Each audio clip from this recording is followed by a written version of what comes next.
Hi dears! So welcome back to a new video. So last class we had seen about liquid dosage form, definition and its advantages and disadvantages. So today we are going to see the excipients used in the liquid dosage form. So just I will recall what we discussed in the last class. So what we had discussed in last class, what is the definition of the liquid dosage form, right? Liquid dosage form. So liquid dosage form, what I had told you people, yeah, it contains API plus excipients in a suitable liquid, right? So this is what the definition brief about your liquid dosage form, and we discuss its advantages, disadvantages, all right. So today we are going to see the excipients used in the liquid dosage form. So what is excipient? The term excipients means the inactive compounds. What? Inactive compounds which is used in the preparation of our formulations will called as excipients. So in this lecture we are going to see what are the inactive compounds or the excipients which we are used in the liquid dosage form. Now we will see one by one what are the excipients which we are using. So since it is a liquid dosage form, the first vehicle which we require is vehicles or solvent, right? The first excipient which we required for the formulation of liquid dosage form is a liquid, right? So that we will call it as vehicles or solvents, in which we are going to dissolve, suspend or emulsify or active pharmaceutical ingredient along with the excipients. Okay, then co-solvents. If any excipients are drug, if it is not soluble, we will add one more solvent that will be called as the co-solvents. Okay, and the third one is surfactants. Surfactants we will also call it as stabilizers. This we are adding to increase the stability of our preparation. Okay, then next one is the preservatives. Preservatives why we are using? Yeah, the preservatives which we are using to prevent the microbial growth, right? To enhance its shelf life. And drug means what? Our active pharmaceutical ingredient which is giving the therapeutic activity. And viscosity modifiers. Viscosity modifiers will called as suspending agents also. Means to increase the viscosity, the thickness or viscous nature of our liquid which we are used to enhance the by viscosity modifiers. And coloring agents why we are using? Yeah, to give color to our formulation, so thereby we can identify it easily, right? Yeah. Then flavoring agents to prevent any palatable taste or to give some flavor to our liquid water prepared formulation, we are using the flavoring agent. And sweetening agent also to give some, if any bitter taste, if anything is there, to mask the unpleasant taste of our formulation, we are adding the sweetening agent. And the finally buffers. Since it is a liquid dosage form, we want to adjust its pH, right? So to adjust the pH, we are going to add the buffers in our preparation. This is what we must have to know in the brief. So it will come for 5 marks, okay, or 2 mark sections. So we have to know the examples one by one in details, because we have to score 5 marks. If it is coming for 2 marks, means either it will ask what is vehicles, sorry, give some examples, so like that it will come. So we will see now one by one in detail. Okay, the first excipients used in the liquid dosage form is the vehicles or solvents.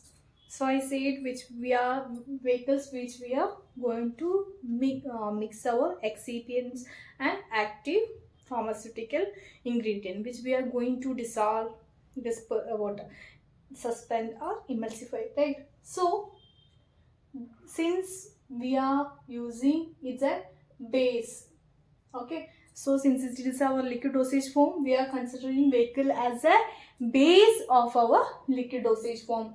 So this vehicles is classified into two types.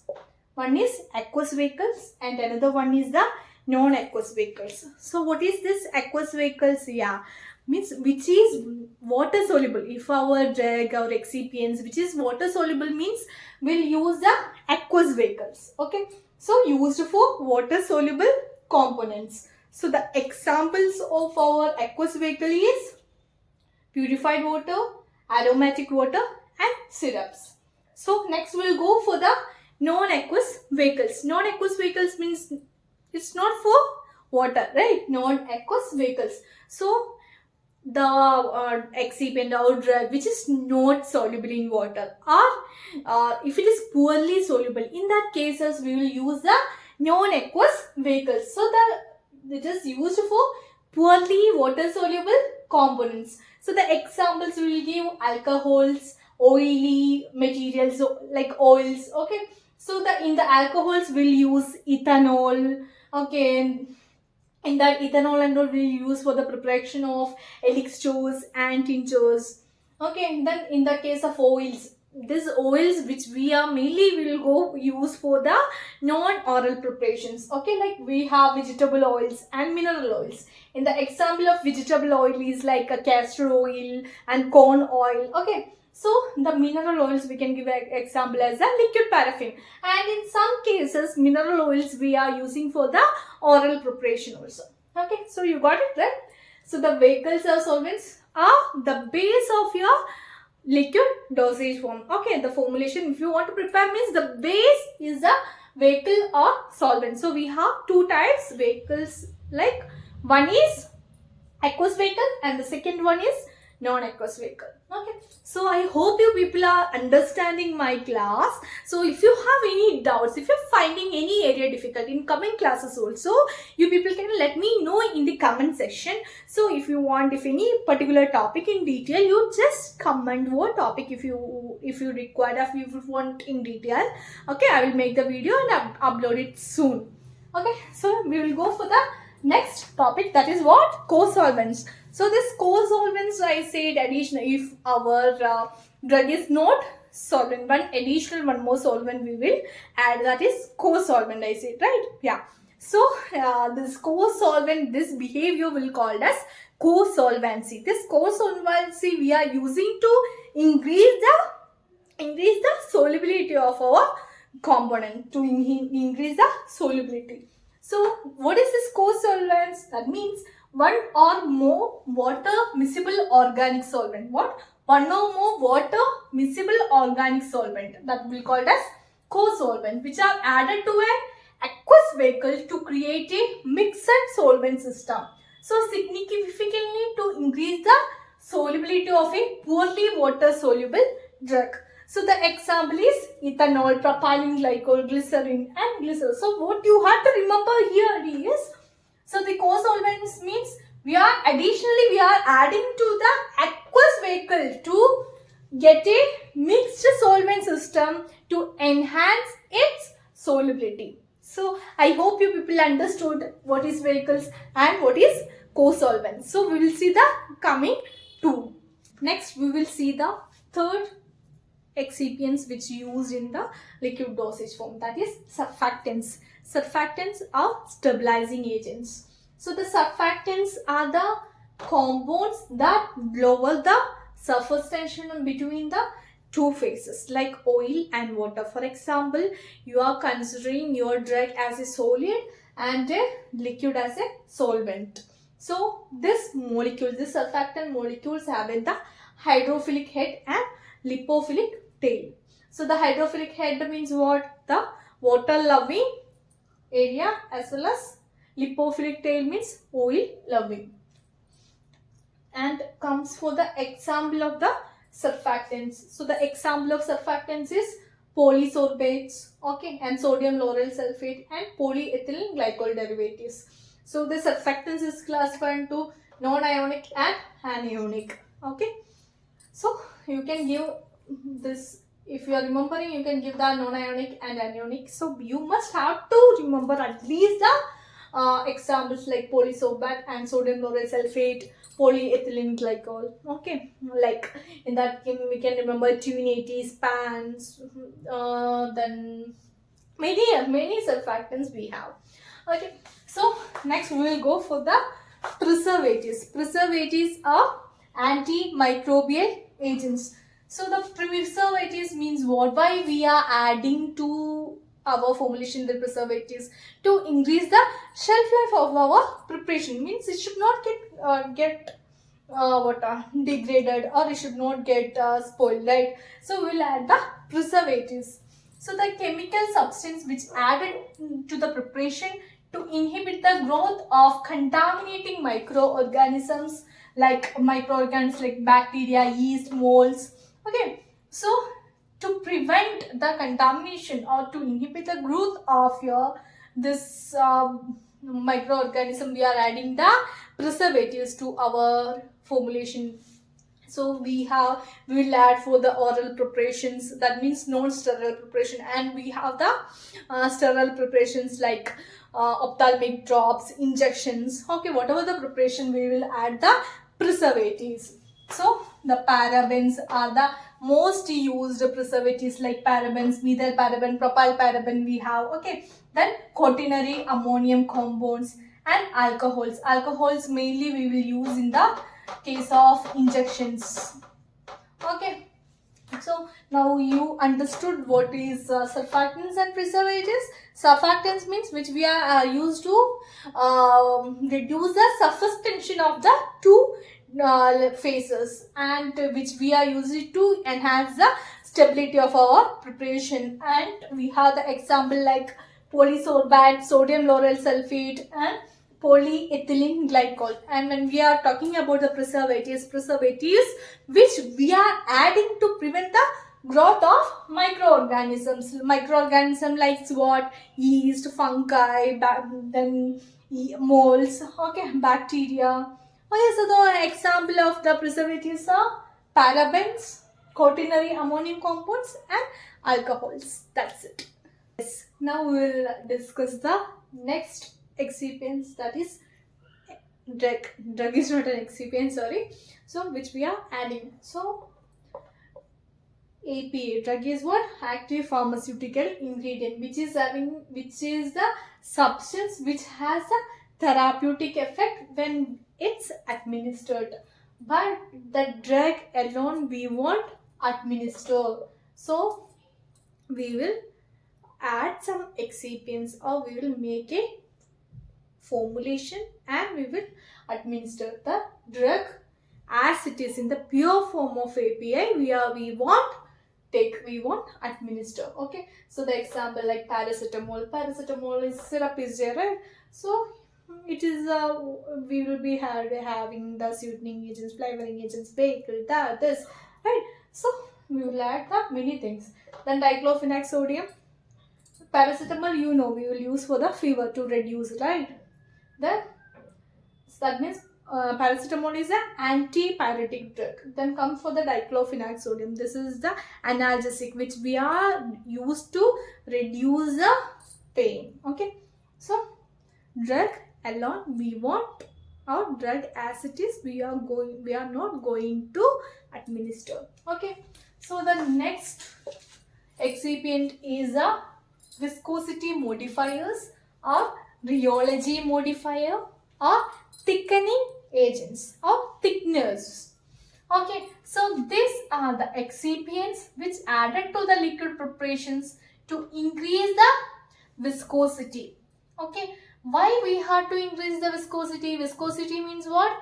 To increase the thickness of our preparation. So this viscosity modifier which we are using to control the flow properties and by ensuring the product stability. So the main particularly we will use this viscosity modifiers in the case of suspensions and emulsions.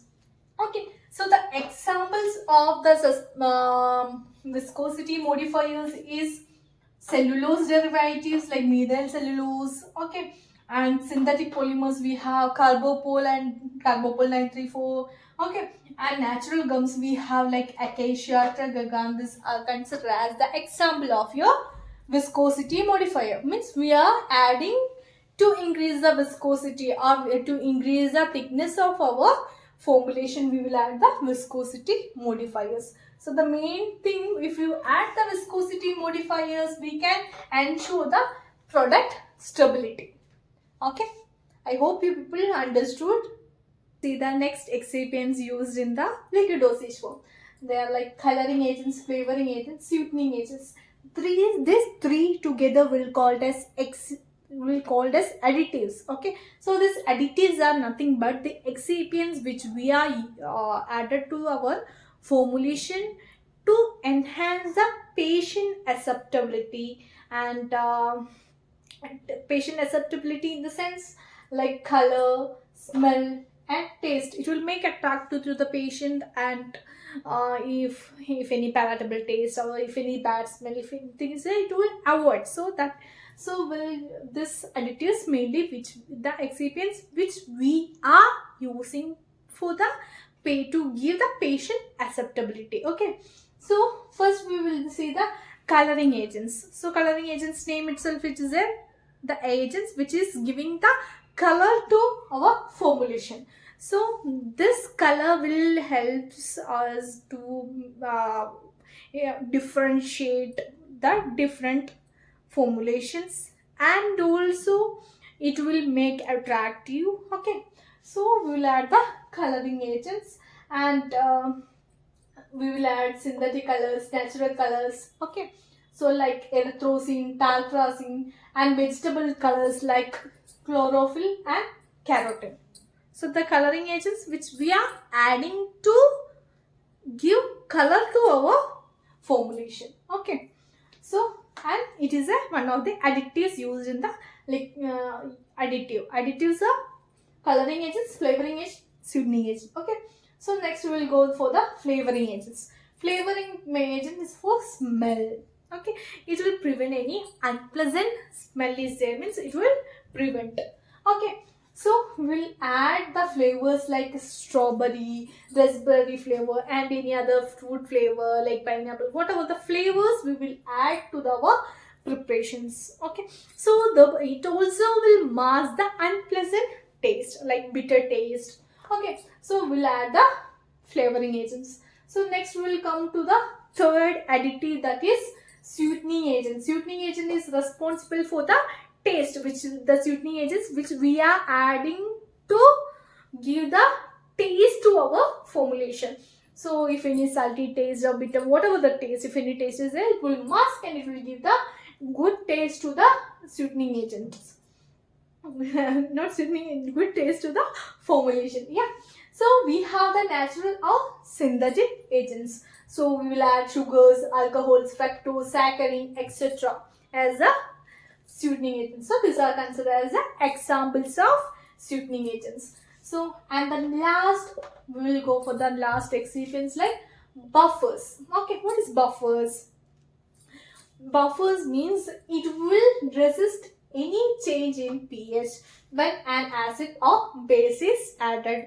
So the buffers which we are using is monobasic sodium acetate, sodium citrate and potassium phosphate. So many drugs, okay, which are soluble, so stably in the particular pH. So if pH varies, means it may degrade or it may go for hydrolysis or if any water degradation may occur to the particular drug.